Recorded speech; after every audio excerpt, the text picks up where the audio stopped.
Hello, ici Ellie de La Voix qui crie dans le désert, le podcast du groupe de méditation Inuani. Et aujourd'hui, on se retrouve pour un nouvel épisode où je vais vous parler d'une expérience que Rodolfo il a vécue, une expérience très particulière qu'il a vécue il y a de nombreuses années quand il était dans un état de relaxation. Il a commencé à avoir une projection dans laquelle il se trouvait dans un champ en train de semer des légumes et il a senti qu'il y avait quelque chose ou quelqu'un qui l'observait. Il a levé les yeux et il a regardé à plusieurs endroits et il a vu qu'il y avait une grosse boule métallique de couleur cuivre qui flottait dans l'espace. Il l'a fixée, il l'a regardée et sa compagne de l'époque, elle a aussi commencé à observer cette boule métallique. Elle était très surprise et elle est restée sans mots. Ils ont continué à regarder et soudain, de cette boule métallique qui flottait dans l'espace, il y a deux petits véhicules blancs enveloppés d'une lumière rougeoyante qui sont sortis de la boule et qui ont commencé à descendre et qui se sont approchés de Rodolfo et de sa compagne. Ils planaient à une certaine distance au-dessus des terres agricoles avec un petit bruit qui était imperceptible. Et il y a deux êtres qui sont descendus de ces véhicules, deux êtres qui avaient une chevelure blonde et qui portaient des boucles d'oreilles en forme de 10 d'or avec d'étranges vêtements de couleur argent. Ils se sont approchés de Rodolfo et de sa compagne, ils se sont adressés directement à Rodolfo en parlant dans une langue étrange, une langue que Rodolfo il arriva à comprendre directement mais dans son cerveau de manière télépathique et sa compagne également.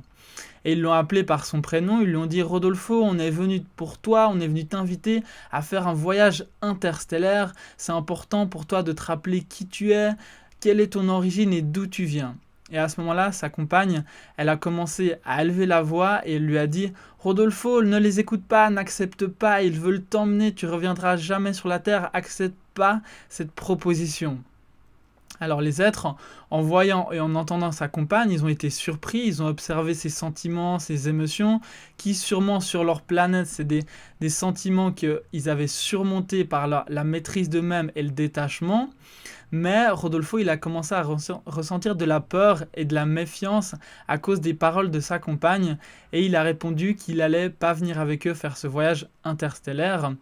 Les êtres, ils ont respecté sa réponse, ils sont retournés dans leur petit véhicule qui se sont éloignés et qui sont rentrés dans la boule métallique qui s'est enveloppée d'une lumière bleue rougeoyante et qui a disparu en un instant dans l'espace. Mais Rodolfo, il sentait au fond de lui qu'il devait aller avec ces gens-là et que c'était sa responsabilité et son attachement à sa compagne qui l'avait trahi et qui l'avait fait qu'il avait décidé de ne pas les accompagner dans ce voyage interstellaire. Rodolfo et sa compagne, ils sont restés calmes, mais il y avait une étrange vibration intérieure que Rodolfo il n'avait jamais connue jusque-là. Et cette histoire, elle ne s'est pas terminée là. Cette expérience, elle a continué parce qu'ils sont rentrés dans leur cabane où ils vivaient, Rodolfo et sa compagne. Et à ce moment-là, il y a une autre forme lumineuse avec un corps humain, avec des pattes d'oiseau et une tête de chien qui s'est matérialisée et qui a dit à Rodolfo « Osiris, je peux aussi t'emmener connaître les multiples univers et on n'a pas besoin de vaisseaux ou d'appareils sophistiqués comme tu as pu voir juste avant. Pour ça, je dois simplement te dématérialiser et tu pourras annuler l'espace-temps et puisque ta structure éthérique, elle est multidimensionnelle. » Et là, sa compagne, elle était pétrifiée, elle était muette, elle était incapable de prononcer un mot. Elle restait juste avec les yeux écarquillés sur l'être par le choc que ça lui a produit.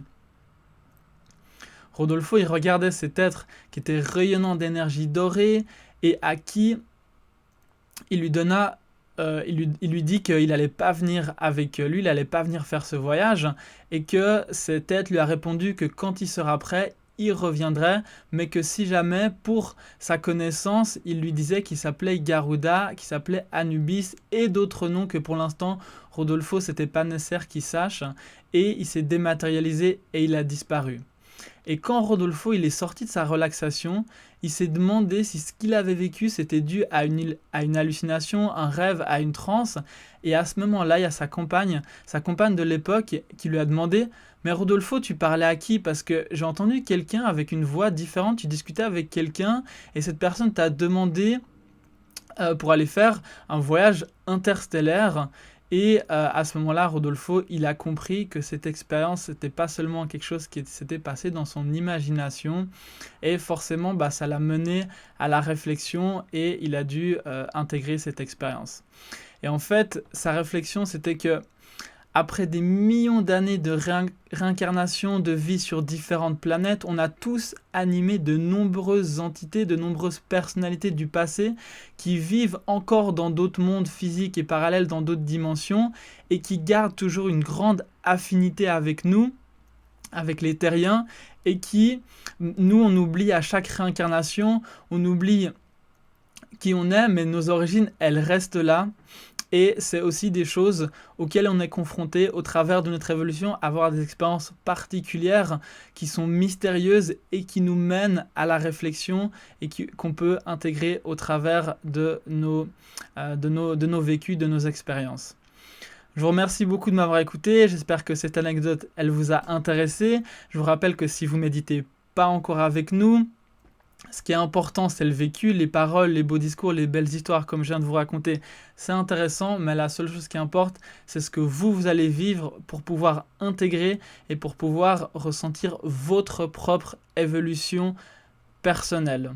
Alors si ça vous intéresse de nous rejoindre, je vous invite simplement à cliquer sur le lien juste en dessous pour venir méditer avec nous, voir si c'est une voie, voir si cette méditation, c'est quelque chose qui vous convient.